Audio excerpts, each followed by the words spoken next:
नमस्कार बच्चों, last class में हम लोगों ने स्टार्ट कर दिया था फिजिबिलिटी ऑफ रिएक्शन और इस क्लास में हम उसी को आगे बढ़ाएंगे, फिजिबिलिटी ऑफ रिएक्शन को।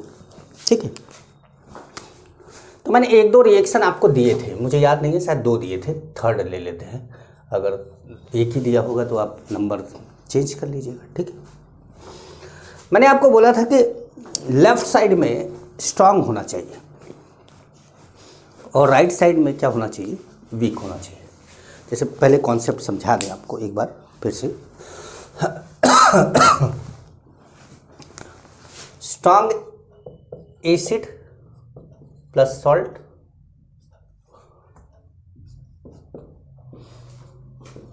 वीक एसिड प्लस सॉल्ट, ये तो फिजिबल है। लेकिन अगर हम बोले कि weak acid plus salt, strong acid plus salt, तो क्या है, नॉट फिजिबल है। या तो हम इफेक्ट से माइनस आई, मतलब inductive effect, resonance, hyper conjugation, इनसे इन इफेक्ट को देखकर बताएंगे कि ये एसिड स्ट्रॉन्ग है या वीक है। या फिर जिनकी पीके वैल्यू मैंने लिखवा रखी है आपको, उनकी पीके वैल्यू से आप बताएंगे कि ये स्ट्रॉन्ग है या वीक है। दोनों में से आप, हो सकता है कि कहीं कहीं पर पीके वैल्यू आपको पता ही ना हो तो इफेक्ट लगाना ही पड़ेगा, और कहीं कहीं पर पीके वैल्यू पता भी है और याद नहीं है, आपको लिखाया गया है लेकिन याद नहीं है, तो आप इफेक्ट का कॉन्सेप्ट अगर है तो आप सॉल्व कर सकते हैं उसको। ये बात ध्यान रखिएगा, इतना कॉन्सेप्ट बहुत इंपॉर्टेंट है। ठीक है, अब हम थर्ड क्वेश्चन पे आते हैं। थर्ड एक एक करके करेंगे और आप जैसे जैसे मैं लिखता जाऊंगा आप बोलते जाएंगे कि ये फिजिबल है कि नहीं है। ठीक है, आप अपने कॉपी में पहले से ही एक आइडिया लगा लेंगे कि ये फिजिबल है या नहीं है, साथ साथ लिखते जाएंगे। और जब आपको लगेगा कि फिजिबल है या नहीं है और आपका गलत होगा तो सही करने का आपके पास मौका तो है ही। तो थर्ड क्वेश्चन में हमने ले लिया COOH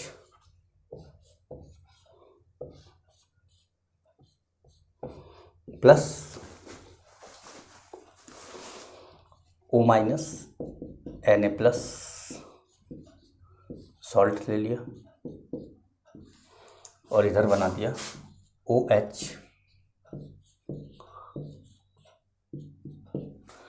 और ये बना दिया COONA।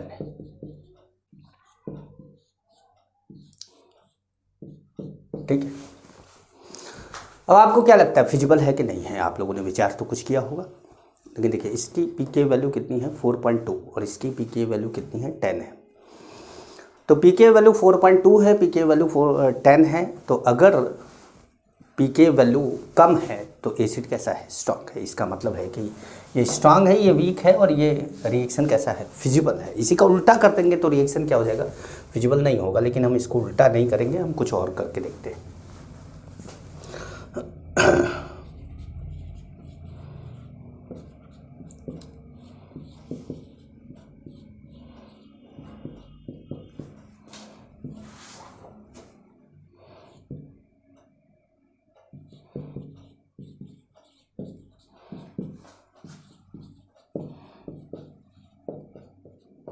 जैसे ये हमारा कंपाउंड है, तो अब देखिए ये CH3COOH ये एक एसिड है, CF3COOH ये भी एक एसिड है। अब आप जानते हैं कि अगर इलेक्ट्रॉन विड्रॉइंग ग्रुप अच्छा हो, तगड़ा हो, बढ़िया हो, तो एसिडिक स्ट्रेंथ बढ़ जाती है। तो CH3 क्या लगाएगा, प्लस आई, और CF3 क्या लगाएगा, माइनस आई। तो यहाँ पे लगेगा माइनस आई, तो ये कैसा हो गया, स्ट्रॉन्ग एसिड हो गया। ये कैसा हो गया, स्ट्रॉन्ग एसिड हो गया। और ये कैसा हो गया, वीक एसिड हो गया। और हमको लेफ्ट में क्या चाहिए, स्ट्रॉन्ग चाहिए। इसका मतलब है कि ये रिएक्शन फिजिबल नहीं है, ये रिएक्शन फिजिबल नहीं है। समझ पा रहे हैं?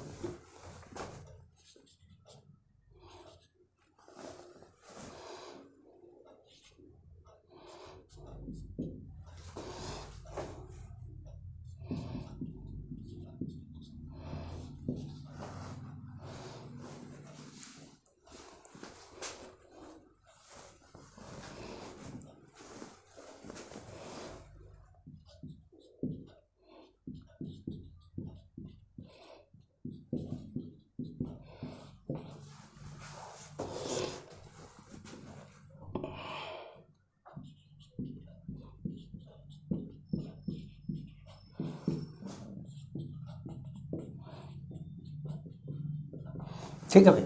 अब देखिए यहाँ पर ये एसिड है, यहाँ पर ये एसिड।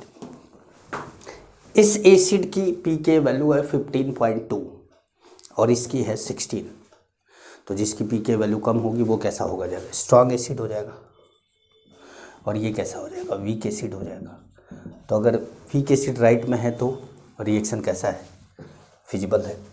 रिएक्शन कैसा है, फिजिबल है। ठीक है, समझ पा रहे हैं। नेक्स्ट ले।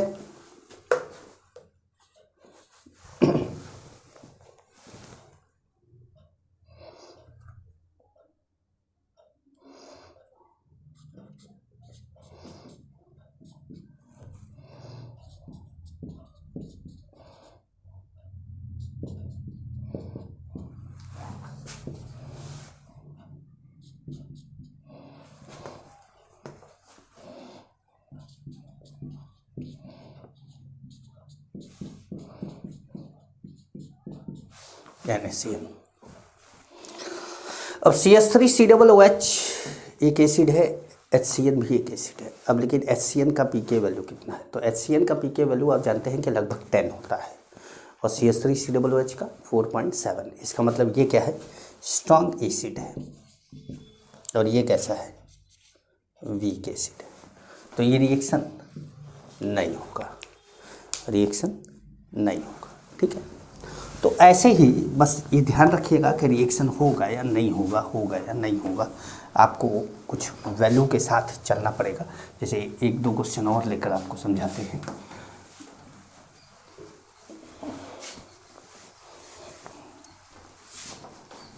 एक दो क्वेश्चन और लेकर आपको समझाते हैं।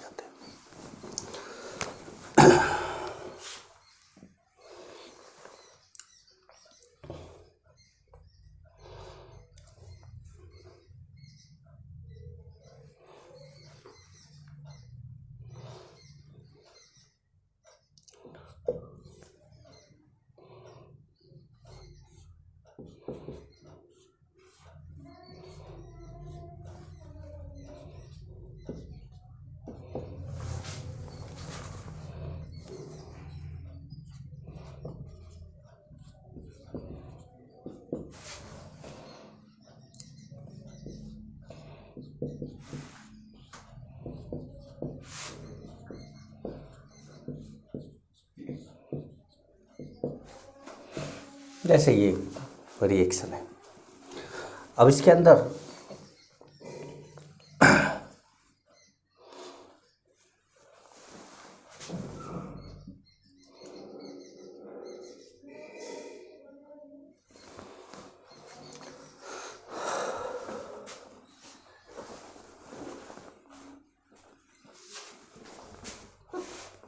दोनों को सॉल्ट बना देंगे तो कैसे चलेगा। ठीक है, ये एसिड, ये ऐसे, और ये सॉल्ट है, ये प्लस और ये Cl माइनस। ठीक है, तो हम, ये बेस है हमारा,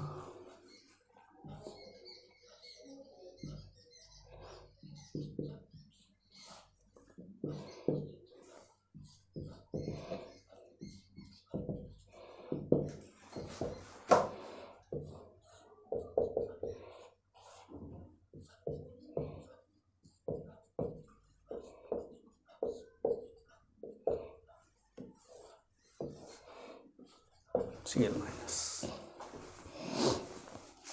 ठीक है, अब देखिए ध्यान से समझिएगा। अब यहाँ पे मैंने एसिड की जगह पे बेस ले लिया। अब जैसे ये बेस है, ये भी बेस है, लेकिन आपको अभी बेस के बारे में आइडिया नहीं था, बेस अभी लेना नहीं चाहिए था, अभी फिर भी देख लीजिए। विच बेस इज स्ट्रॉन्गर, ये बेस स्ट्रॉन्ग है कि ये बेस स्ट्रॉन्ग है, बस इतना चेक कर लीजिए। देखिए जो लोन पेयर आसानी से डोनेट करेगा वो अच्छा बेस माना जाएगा। तो यहाँ प्लस आई लग रहा है तो ये अच्छा बेस है, यहाँ पे माइनस आई लग रहा है तो ये वीकर बेस है। मतलब ये स्ट्रॉन्गर है, ये वीकर है। स्ट्रॉन्ग लेफ्ट में है, राइट में क्या है, वीक है। तो ये क्या हो जाएगा, फिजिबल हो जाएगा रिएक्शन। ठीक है,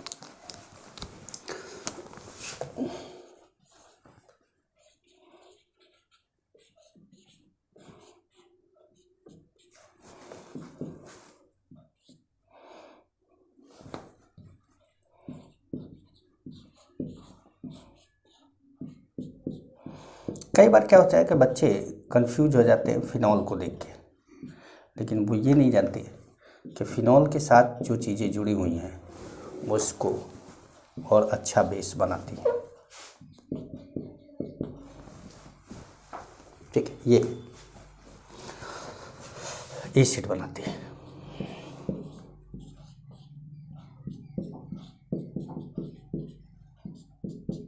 अब बेस वाला क्वेश्चन नहीं लेंगे, बेस वाला क्वेश्चन बेस में ही लिया जाएगा, वो गलती से ले लिया था।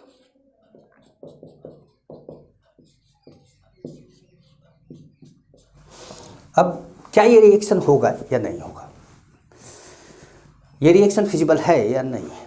तो अब पहले दोनों एसिड के बारे में सोचिए, एक एसिड यहाँ पर, एक एसिड यहाँ पर। सॉल्ट से आपको मतलब नहीं, यहाँ पे एसिड एसिड चेक करा करें। एसिड 4.2, एसिड नियर अबाउट 0.4, इसकी पीके वैल्यू कितनी है 0.4 के आसपास। कुछ किताबें 0.7 भी देती है, लेकिन कोई फ़र्क नहीं पड़ता विजिबिलिटी में। अगर 0.7 भी है तो भी क्या है, ये स्ट्रॉन्गर एसिड है, स्ट्रॉन्गर एसिड है। और ये कैसा है, वीक एसिड है। और स्ट्रॉन्ग एसिड वीक एसिड, तो इसका मतलब है ये रिएक्शन कैसा है, फिजिबल नहीं है। ठीक है, रिएक्शन फिजिबल नहीं है।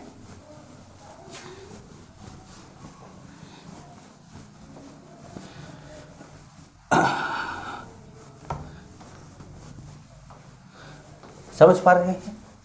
अच्छा, एक बात और आपको बताएं, यहाँ पर तो आपने ये चीज़ें समझ ली, सीख ली, ये चीज़ें आपने समझ ली, सीख ली लगभग। एक बात आपको बताएं, नोट करके आप लिखेंगे, या पहले रिएक्शन विथ, अभी नोट करके नहीं लिखते, रिएक्शन विथ NaHCO3। देखिए pK ऑफ H2CO3 क्या होता है, 6.4 होता है, इतना ध्यान रखिएगा, 6.4 होता है। ठीक है, अब आइए जैसे इसमें पहला लेते हैं,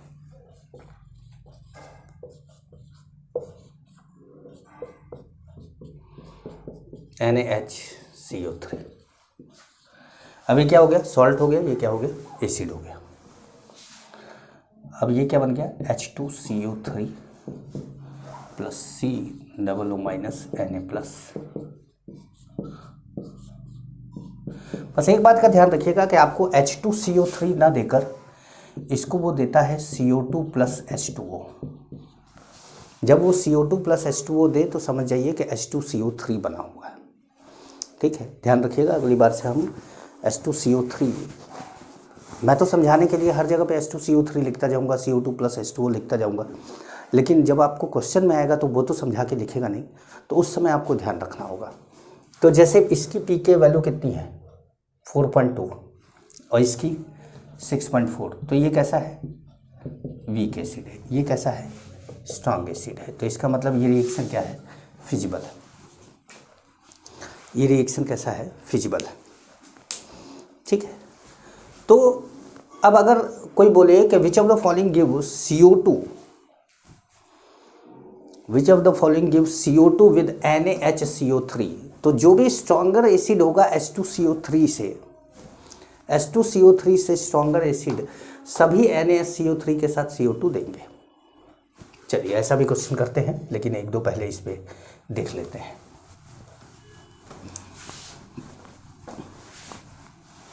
पहले एक दो इस पे देख लेते हैं। पहले फटाफट मैं लिख देता हूँ, फिर देखते हैं फिजिबल है कि नहीं है। ठीक है, जमा लीजिए कि आपके पास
देखिए ये 5 रिएक्शन अभी आपको मैंने दिए। अब इसमें देखा जाए कि क्या ये रिएक्शन फिजिबल है या नहीं है। तो चलिए पहले रिएक्शन से देखते हैं। ये एसिड है, ये एसिड है, और आप जान रहे हैं कि ये एसिड यहाँ पर लिखा हुआ है H2CO3 समझाने के लिए आपको, लेकिन ये H2CO3 किस में चेंज हो जाएगा, CO2 प्लस H2O में। तो यहाँ पर हर जगह CO2 प्लस H2O लिखा होगा, H2CO3 नहीं लिखा होगा। तो ये एसिड और ये एसिड, इसका pK वैल्यू 10 है, इसका pK वैल्यू 6.4 है। तो 6.4 एंड 10, तो इसका मतलब क्या है, ये वीक है। ये कैसा है, स्ट्रॉन्ग एसिड है। ये रिएक्शन नहीं होगा। इसका 3.7, तो ये स्ट्रॉन्ग एसिड है। 6.4 ये कैसा है, वीक एसिड, रिएक्शन होगा। इसका 0.4 है, 0.4 हमको लिखना नहीं है। स्ट्रॉन्ग एसिड है, वीक एसिड है, रिएक्शन होगा। ये है 4 पॉइंट समथिंग है ना इसका। ये कैसा है, स्ट्रॉन्ग एसिड है, और ये कैसा है, वीक एसिड है। ये रिएक्शन होगा, रिएक्शन होगा। समझ पा रहे हैं। तो डाइस को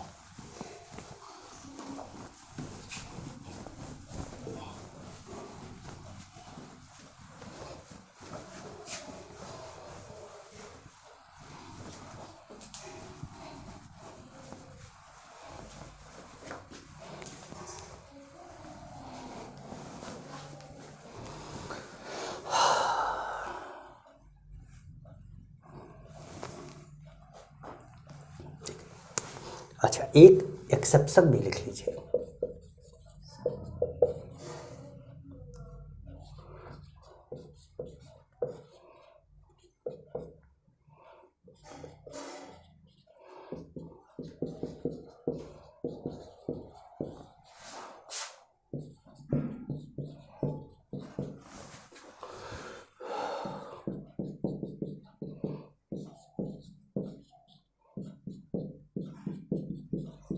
ठीक है। अब क्या है, इसका जो वैल्यू है वो 7 पॉइंट कुछ है, और इसका 6.4 है। इसका मतलब है ये वीक है, ये कैसा है, स्ट्रॉन्ग है। लेकिन ये रिएक्शन देता है, लेकिन ये रिएक्शन देता है, ये रिएक्शन देता है। देता है तभी तो एक्सेप्शन है, देता है तभी तो एक्सेप्शन है। अगर नहीं देता तो तब तो नॉर्मल केस हो जाता। तो ये देता है, इसका मतलब है कि ये एक्सेप्शन है। तो ये ध्यान रखिएगा कि paranitrophenol give CO2 with NaHCO3। Paranitrophenol give CO2 with NaHCO3, not ortho और मेटा। ऑर्थो मेटा नहीं देते, केवल क्या देता है, पैरा देता है। ध्यान रखिएगा ये इसका। ठीक है। अब एक क्वेश्चन करते हैं, एक क्वेश्चन करते हैं।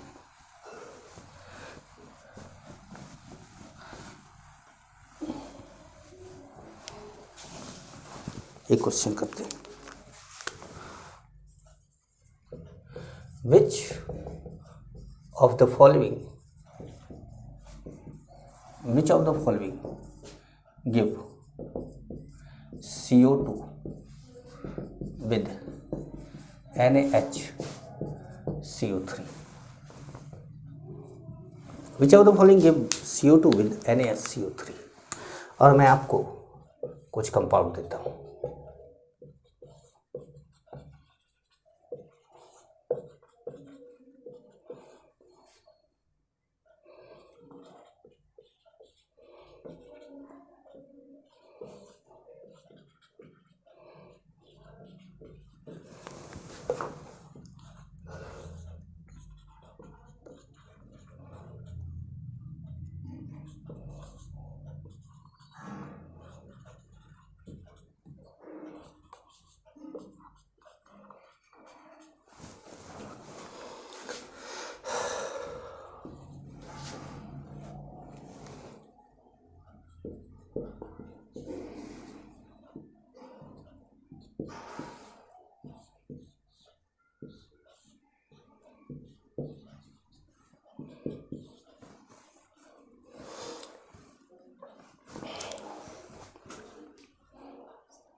पिक्रिक एसिड ट्राइनाइट्रोफिनॉल है ये। पिक्रिक एसिड क्या है? ट्राइनाइट्रोफिनॉल।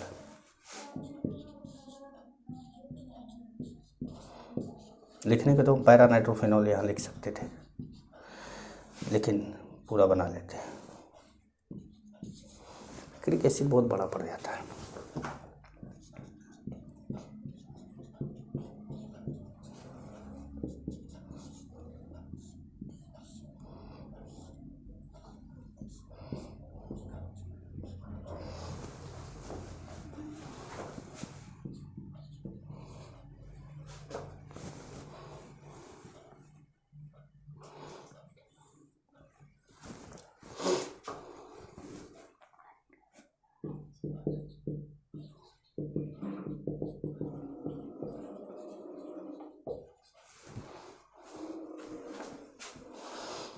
अब जैसे ये कुछ कंपाउंड है और इन कंपाउंड को बोला गया है कि कौन CO2 के साथ, मतलब NaSCO3 के साथ CO2 प्रोड्यूस करेगा।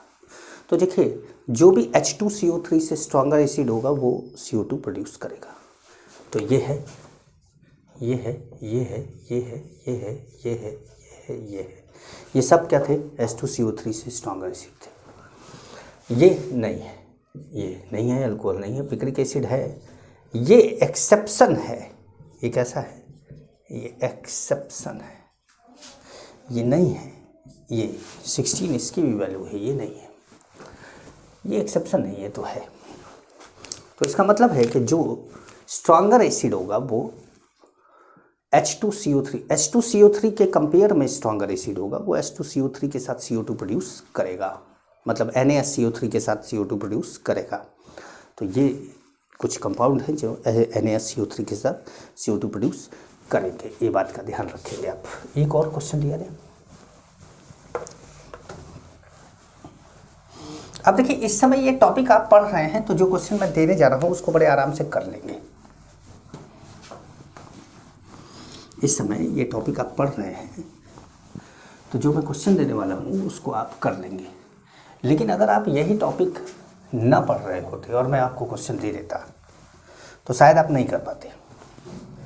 अब वो क्वेश्चन क्या है, ये तो देख के ही बता सकता हूँ मैं आपको।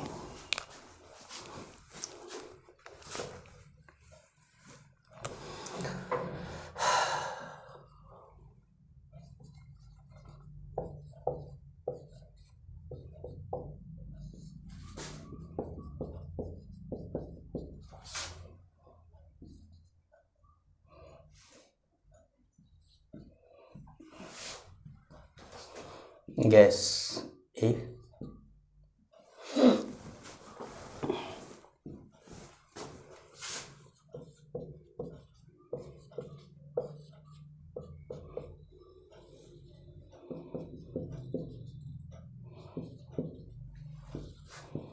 Gas B.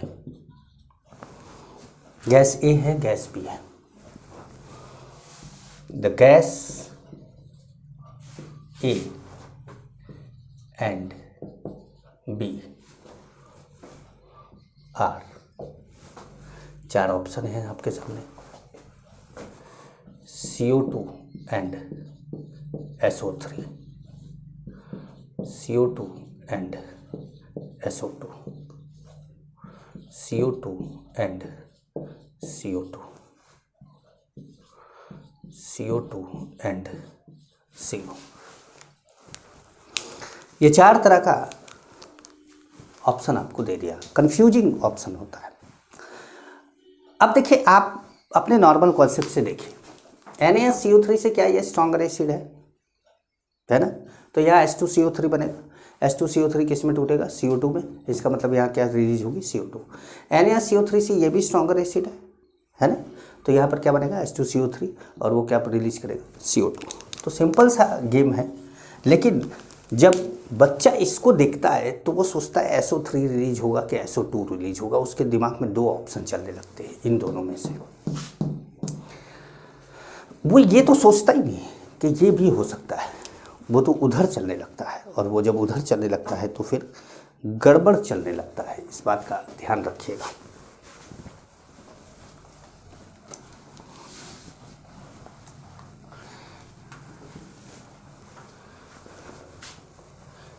एक और पॉइंट आपको बताया, नोट करके लिखिएगा।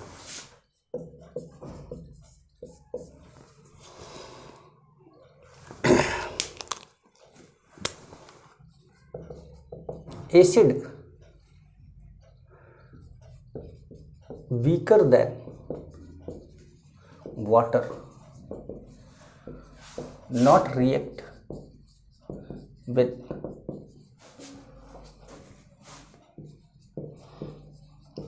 Hydroxide base. हाइड्रोक्साइड बेस का मतलब जैसे NaOH हुआ, KOH हुआ, COH ट्वाइस हुआ, इस तरह के किसी बेस से रिएक्ट नहीं करता। क्यों? नियम वही है, फिजिबिलिटी, नियम वही है, फिजिबिलिटी। कैसे? ऐसे देखिए, जब आपने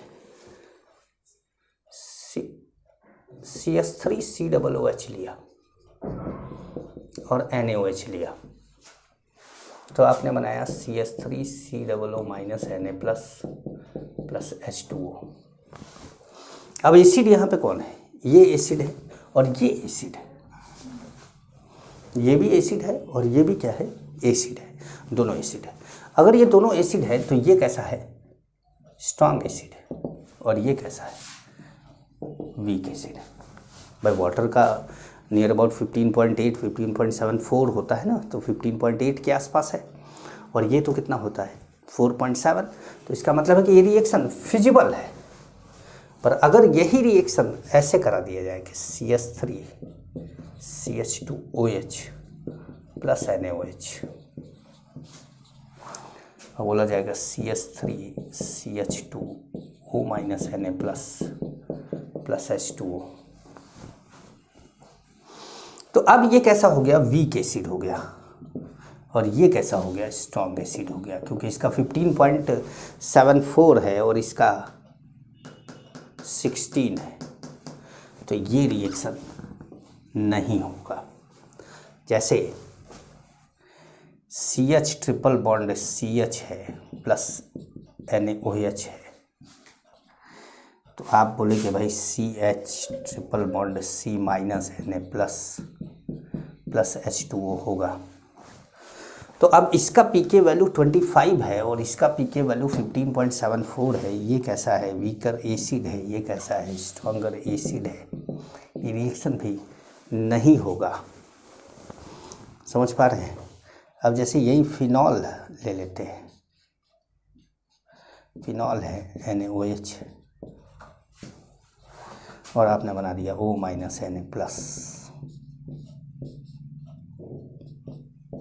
प्लस H2O। तो फिनॉल का पीके वैल्यू 10 है और उसका 15.74 है, तो इसका मतलब है कि ये स्ट्रॉन्गर एसिड है और ये कैसा है? वीकर एसिड है, और ये रिएक्शन हो जाएगा। तो मेरी बात समझ पा रहे हैं कि रिएक्शन अगर आप किसी हाइड्रोक्साइड बेस से रिएक्ट कराते हैं, वाटर बनता है। किसी एसिड बेस से रिएक्ट कराने के बाद वाटर, सॉल्ट एंड वाटर बनता है। किसी भी एसिड बेस से रिएक्ट कराते हैं और सॉल्ट एंड वाटर बनता है, तो हमेशा आपको ये देखना होगा कि जो ये एसिड, जिस एसिड से आपने रिएक्ट कराया है, वो वाटर से स्ट्रॉन्गर एसिड है या नहीं है। अगर स्ट्रॉन्गर एसिड है वाटर से तो वो रिएक्शन होगा, अगर नहीं है तो नहीं होगा। इसीलिए ध्यान रखिएगा कि कुछ बुक्स में इस तरह का रिएक्शन करा देते हैं, जो कि गलत है। ये रिएक्शन कहाँ कराते हैं? ये रिएक्शन करा देते हैं वो लोग जब उन लोगों को विलियमसन सिंथेसिस कराना होता है, तो वो एल्काइल हैलाइड पर एल्कोक्साइड आयन का रिएक्शन कराना चाहते हैं, और एल्कोक्साइड आयन का रिएक्शन कराने के लिए उनको यहाँ से H हटाकर Na या कुछ ऐसा लाना होता है। तो यहाँ पर ये NaOH से रिएक्ट करा देते हैं। वो किताबों में मैंने देखा कि NaOH से रिएक्ट करा देते हैं, नहीं, गलत है। किसी भी तरह के एसिडिक हाइड्रोजन को रिप्लेस कर सकता है सोडियम, बट हमेशा NaOH नहीं करेगा, लेकिन सोडियम हमेशा करेगा। यही सोडियम से रिएक्ट कराइए, करेगा। सोडियम से रिएक्ट कराइए, करेगा। क्यों करेगा? क्योंकि सोडियम से रिएक्ट कराने पर यहाँ पर H2 गैस निकलेगी और H2 गैस से स्ट्रॉन्गर एसिड है ये। अब जो H2 गैस से स्ट्रॉन्गर एसिड होगा वो रिएक्शन देगा और जो भी एसिड माने जाते हैं, जो भी इलेक्ट्रोनेगेटिव एटम से H जुड़ा होता है तो वो स्ट्रॉन्गर एसिड ही है H2 के कंपेयर में, क्योंकि H के साथ तो H जुड़ा है, H2 में तो H के साथ H जुड़ा है और यहाँ H के साथ O जुड़ा है तो इलेक्ट्रोनेगेटिव है, H के साथ C जुड़ा है तो इलेक्ट्रोनेगेटिव है। तो कहने का मतलब है कि कोई भी कंपाउंड, कोई भी एटम हाइड्रोजन के साथ जुड़ा है तो वो सोडियम के साथ रिएक्शन दे सकता है, लेकिन NaOH के साथ या KOH के साथ, इन सब के साथ रिएक्शन नहीं दे सकता है। इस बात का ध्यान रखिएगा, बहुत ही इंपॉर्टेंट पॉइंट है। ठीक, तो आप देखिए स्टार्ट करते हैं बेसिक स्ट्रेंथ। एसिडिक स्ट्रेंथ की बात हुई अभी तक, अब बेसिक स्ट्रेंथ स्टार्ट करते हैं। इसी में इस लेक्चर में बेसिक स्ट्रेंथ स्टार्ट कर देते हैं ताकि जो है हमारा काम आगे भी बढ़ता रहे। बेसिक स्ट्रेंथ को जानिए पहले, जैसे एसिडिक स्ट्रेंथ को आपने जाना ना वैसे ही बेसिक स्ट्रेंथ को जानिए। अब बेसिक स्ट्रेंथ थोड़ा और कॉम्प्लिकेटेड है क्योंकि कई तरह के बेस, अलग अलग तरह के बेस जो होते हैं इसमें एलिफेटिक, एरोमेटिक, ग्वानिडीन, इस तरह के जो बेस हैं इनको सबको अलग कर दिया जाता है, तो ये अपने आप में बड़ा इंपॉर्टेंट हो जाता है। आइए हेडिंग डालते हैं बेसिक स्ट्रेंथ।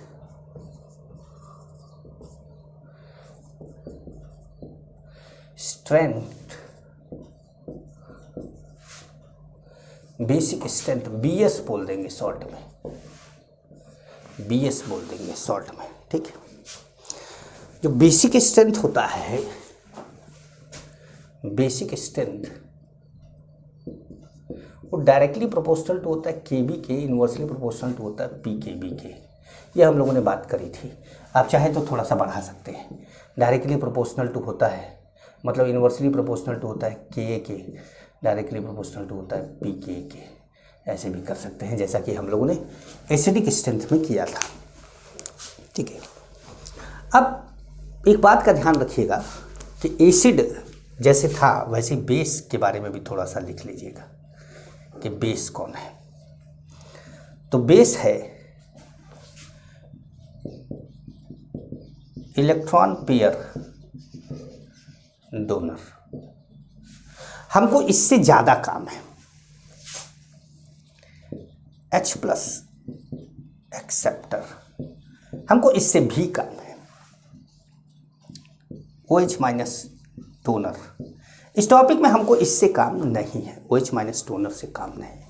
बस इस बात का ध्यान रखिएगा कि H plus acceptor and electron pair donor मतलब कोई भी ऑर्गेनिक बेस ये होते हैं, कोई भी ऑर्गेनिक बेस ये होते हैं, ये इनऑर्गेनिक बेस होता है और कोई भी इनऑर्गेनिक बेस ऑर्गेनिक बेस से स्ट्रांग होता है।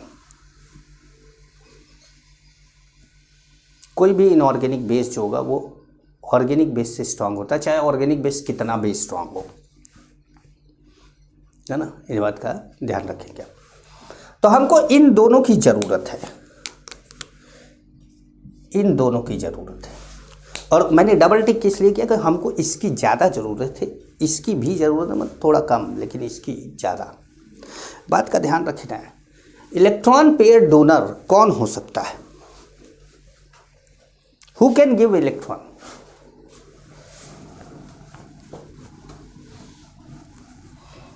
कौन इलेक्ट्रॉन दे सकता है? Who can give electron?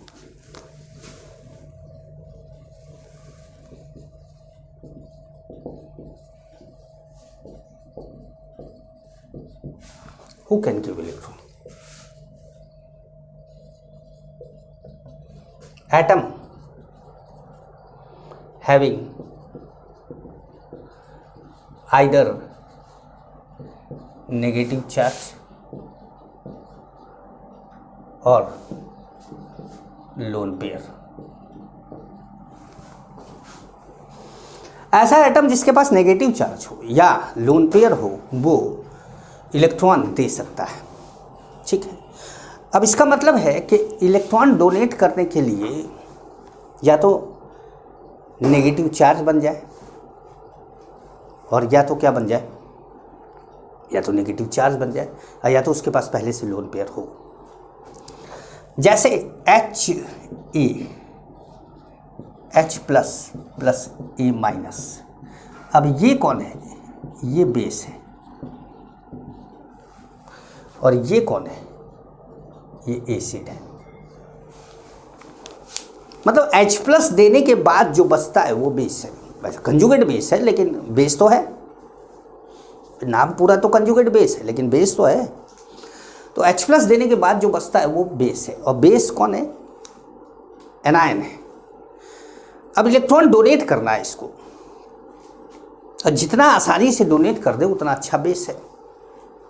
अगर स्टेबल होगा तो डोनेट नहीं करेगा, अगर स्टेबल होगा तो डोनेट नहीं करेगा।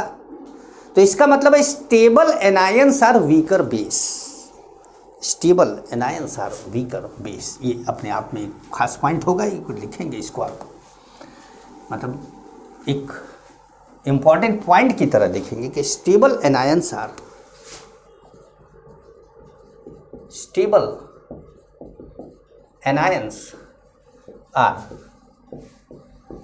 Weaker base. Stable anions are weaker base बहुत इंपॉर्टेंट पॉइंट है कि एनायन जितना स्टेबल होता जाएगा बेस उतना ही वो वीक होता जाएगा। ठीक है, तो अब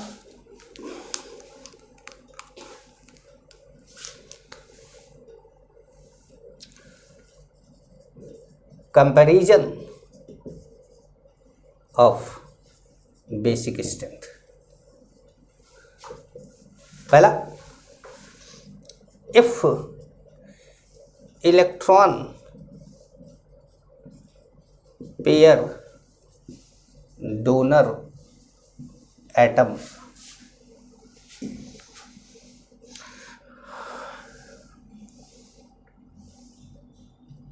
आर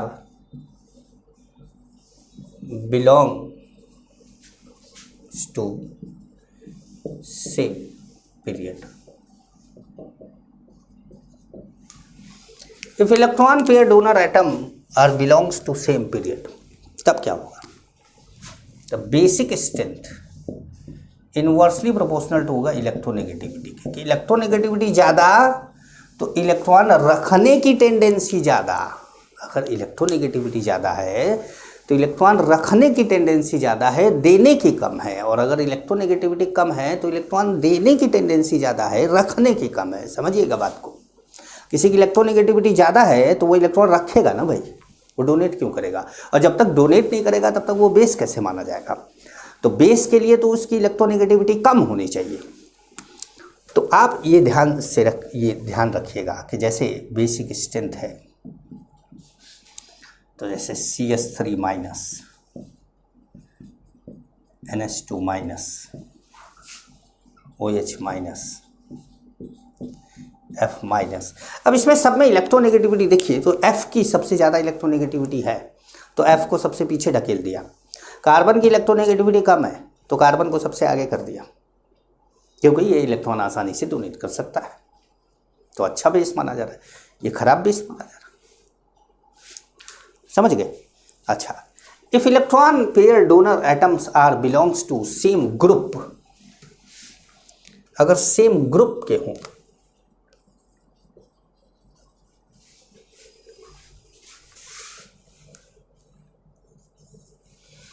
अगर सेम ग्रुप के हों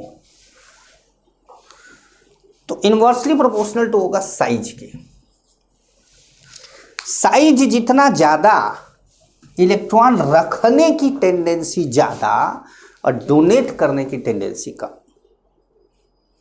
अब आप यही समझ लीजिए कि कोई एसिड जितना स्ट्रांग होगा उसका कंजुगेट बेस उतना ही वीक होगा। स्ट्रांगर एसिड है वीकर कंजुगेट बेस, ये पॉइंट भी आप लिख सकते हैं जैसे इसको लिखा था। स्ट्रांगर एसिड है वीकर कंजुगेट बेस, मतलब अगर आप कभी बेस ना कंपेयर कर पाए तो उनको H+ देकर एसिड कंपेयर कर लीजिए। स्ट्रांगर एसिड है वीकर कंजुगेट बेस। तो जैसे सेम ग्रुप की बात करें तो FCl Br आई, ये क्या है? अब इसे OH, SH, SEH, तो ये क्या है? ऐसे जैसे NH2, PH2, ESH2। कंपेयर कर सकते हैं आप, साइज जैसे जैसे बढ़ता जाएगा बेसिक स्ट्रेंथ क्या होता जाएगा? घटता जाएगा। लेकिन यही आप देख रहे थे कि जब आप इलेक्ट्रोनेगेटिविटी एसिडिक स्ट्रेंथ में डायरेक्टली प्रोपोर्शनल था, साइज एसिडिक स्ट्रेंथ में डायरेक्टली प्रोपोर्शनल था, बेसिक स्ट्रेंथ में इनवर्सली प्रोपोर्शनल हो गया। इसका मतलब ये है कि acidic strength inversely proportional to होता है बेसिक स्ट्रेंथ। कि कोई अगर एसिड अच्छा है तो वो बेस बेकार है। अगर कोई मान लीजिए कि कोई ऐसा है कि जो एसिड बेस दोनों की तरह वर्क कर सकता है, और अगर वो एसिड अच्छा है जैसे NH2 NH3 है तो वो H भी दे सकता है। जैसे वाटर है, वाटर मान लो तो वाटर है तो वाटर क्या करता है? H भी दे सकता है और लोन पेयर भी दे सकता है। H+ देगा तो एसिड हो जाएगा, लोन पेयर देगा तो बेस हो जाएगा। तो वो जो काम ज़्यादा अच्छे से कर सकता है वो चीज़ वो ज़्यादा अच्छा है। अगर वो H+ ज़्यादा अच्छे से दे सकता है तो वो एसिड ज़्यादा अच्छा है, बेस कमजोर है। अगर वो लोन पेयर ज़्यादा अच्छे से दे सकता है तो वो बेस ज़्यादा अच्छा है, एसिड कमज़ोर है। वैसे अमोनिया के लिए कि अमोनिया अगर H+ ज़्यादा आसानी से दे सकता है तो अमोनिया एसिड अच्छा है, और अगर अमोनिया लोन पेयर ज़्यादा आसानी से दे सकता है तो अमोनिया बेस अच्छा है। तो ये बात हुई, ये क्लियर हुआ होगा आपको एसिड के साथ बेस को कंपेयर करके।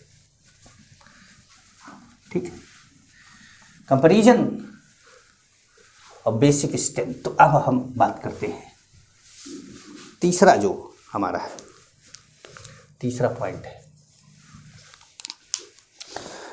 कि हमको क्या करना है? इलेक्ट्रॉन पेयर डोनेट करना है, इलेक्ट्रॉन पेयर डोनेट करना है। तो presence of EWG, presence of EWG decreases the basic strength। EWG मतलब इलेक्ट्रॉन विड्रॉइंग ग्रुप अगर होता है तो बेसिक स्ट्रेंथ को क्या करेगा? वो घटा देगा। प्रेजेंस ऑफ, अच्छा EWG क्या है? प्रेजेंस ऑफ EWG, तो EWG क्या है? -R है, -H है, -I है। तो ये लोग अगर रहते हैं तो बेसिक स्ट्रेंथ को ये घटाते हैं, क्योंकि ये इलेक्ट्रॉन खींचते हैं। बेस का काम है इलेक्ट्रॉन डोनेट करना, बेस का काम है इलेक्ट्रॉन डोनेट करना। और ये लोग क्या करते हैं कि ये खुद ही खींचने लगते हैं बेस से इलेक्ट्रॉन। तो बेस किसी और को डोनेट करना चाहता है, लेकिन ये घर के लोग हैं जो, जैसे मान लीजिए कि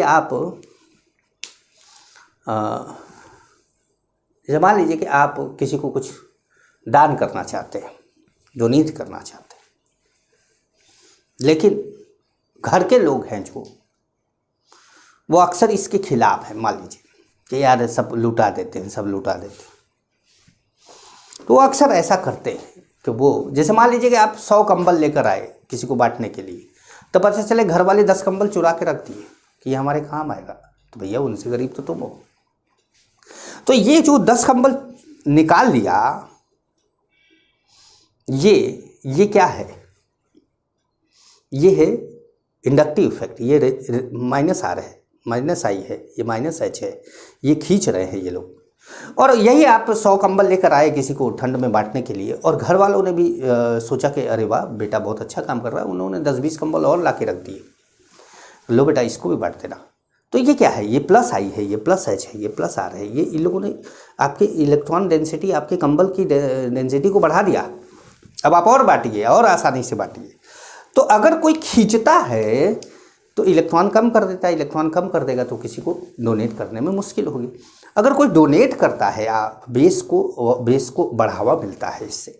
जब बेस को बढ़ावा मिलता है, थोड़ा इंसानियत के तौर पे भी सोचिएगा इन सब चीज़ों को, थोड़ा जो है, जो हमारे आसपास की घटनाएं हैं इनको देखकर समझिएगा, तो आपको केमिस्ट्री थोड़ा सा लॉजिकल लगेगा, थोड़ा समझ में आएगा, व्यवहारिक ज्ञान लगेगा। आपको लगेगा कि हाँ चीज़ें आसान हैं।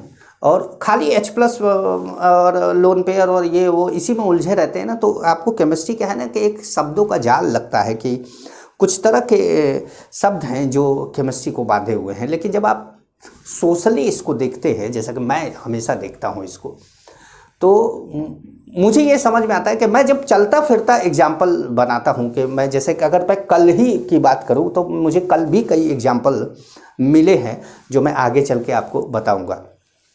मुझे अक्सर एग्जाम्पल मिल जाता है, मैं टहलते घूमते रहता हूँ, मुझे एग्जाम्पल दिख जाता है कि अच्छा ये एग्जाम्पल ऐसे इससे समझाना चाहिए, तो वो चीज़ें आपको मिलनी चाहिए। अब जैसे मैं बोल रहा था आपको कि प्रेजेंस ऑफ EWG, जैसे प्रेजेंस ऑफ ERG क्या है, electron releasing group, increases the basic strength. अब ये ERG कौन है? ERG कौन है?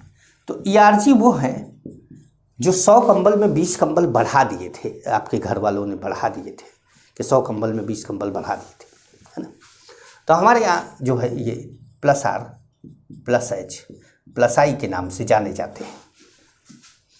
ये +R +H +I के नाम से जाने जाते हैं। ये पापा मम्मी बहन भाई के नाम से जाने जाते हैं। ये हमारे यहाँ पड़ोसियों के नाम से जाने जाते हैं। बस हमारे पड़ोसी भी ठीक ही हैं, लेकिन ठीक ही है कहने का मतलब है। तो वो जो है वो मतलब ऐसा तो करते नहीं, मतलब वो बढ़ा नहीं रहे तो घटा भी नहीं रहे, लेकिन हम जो घर वाले लोग होते हैं वो थोड़ा सा हेल्प कर देते हैं। दोस्त मेरे काफ़ी, मतलब दोस्तों को मैंने देखा है कि अगर मैं ठंड में बोल देता हूँ कि 1 जनवरी को यार अपन को जब मैं अपने दोस्तों को इससे कहता हूँ कि यार 1 जनवरी को मैंने सोचा है कि 200 कंबल मैं बांटूँ, तो वजह से दरअसल क्या होता है कि मैं अपनी कमाई का 16वां हिस्सा, मतलब 1/16, जैसे अगर मैंने 16 लाख रुपए कमाए तो उसमें 1 लाख रुपए मैं दान कर देता हूँ। अगर मैंने 32 कमाए तो मैं 2 लाख, मतलब जो भी मैंने 10 कमाए 12 कमाए जो भी कमाए, मुझे 1/16 निकालना है रहता है, और वो मैं निकाल के दान कर देता हूँ, पूजा पाठ में लगा देता हूँ, मतलब इधर उधर की चीज़ें कर देता हूँ उसको। ये मेरा नियम है, जब से मैंने कमाना स्टार्ट किया है तब से मेरा ये नियम है।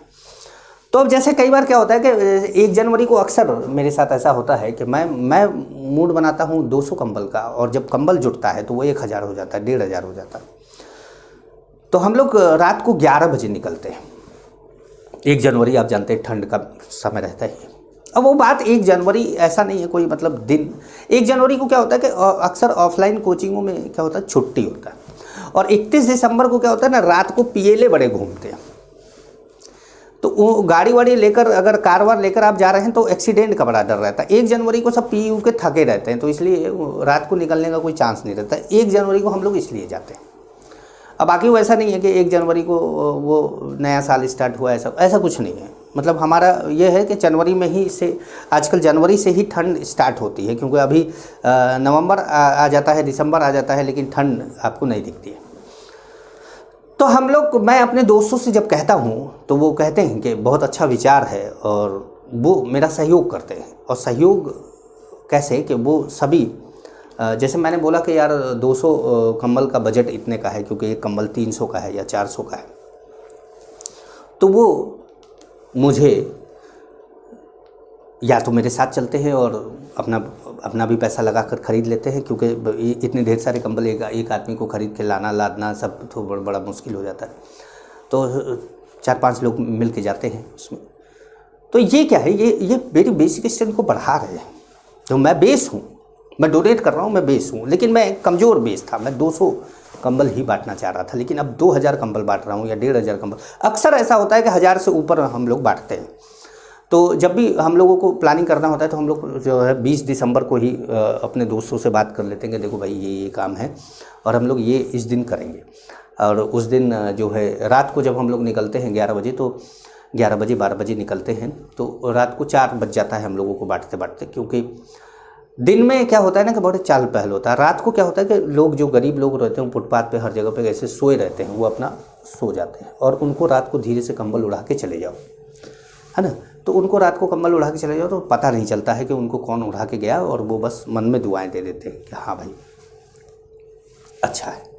तो ये जो होता है, तो इसमें बेसिक स्ट्रेंथ का टॉपिक इससे बड़ा सही समझ में आता है। चलिए तो इसमें आगे बढ़ते हैं।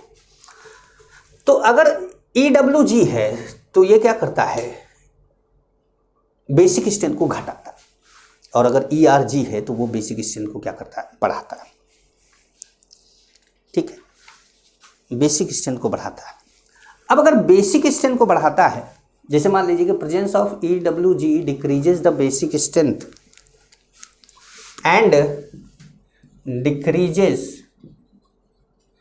द स्टेबिलिटी ऑफ एनायन भी बोल सकते हैं, और यहां पे हम बोल सकते हैं प्रेजेंस ऑफ ERG, नहीं गड़बड़ हो गया, मतलब increases stability of anion and increases the stability of anion. यहां पर क्या होगा, presence of ERG increases the basic strength and decreases the stability of anion. अगर एनायन है तो, अगर लोन पे डोनर है तब तो भाई बात ही अलग है, तब एनायन वाला स्टेटमेंट नहीं लाएंगे उसमें। ठीक है, तो ये 116 ये तो हटा देना चाहिए, ये तो हमने फालतू की बात लिख दी। मेरा खाली ये कहने का मतलब था कि थोड़ा सा आप लोग भी मन में ये चीज़ें भावनाएं लाना प्रकट करिए धीरे धीरे। ठीक है, तो ये बातें अब आप ERG क्या है, EWG क्या है, इनको एक जगह पे लिख लीजिए, क्योंकि जब अब हमारा जो अगला लेक्चर स्टार्ट होने वाला है उसमें हम लोग बेसिक स्ट्रेंथ के क्वेश्चन स्टार्ट करने वाले हैं। बेसिक स्ट्रेंथ के क्वेश्चन स्टार्ट करने वाले, तो कमर कस लीजिए, बेसिक स्ट्रेंथ का क्वेश्चन स्टार्ट होने वाला है। ठीक है, तो इस लेक्चर को यहीं पे ख़त्म करते हैं, तब तक के लिए नमस्कार।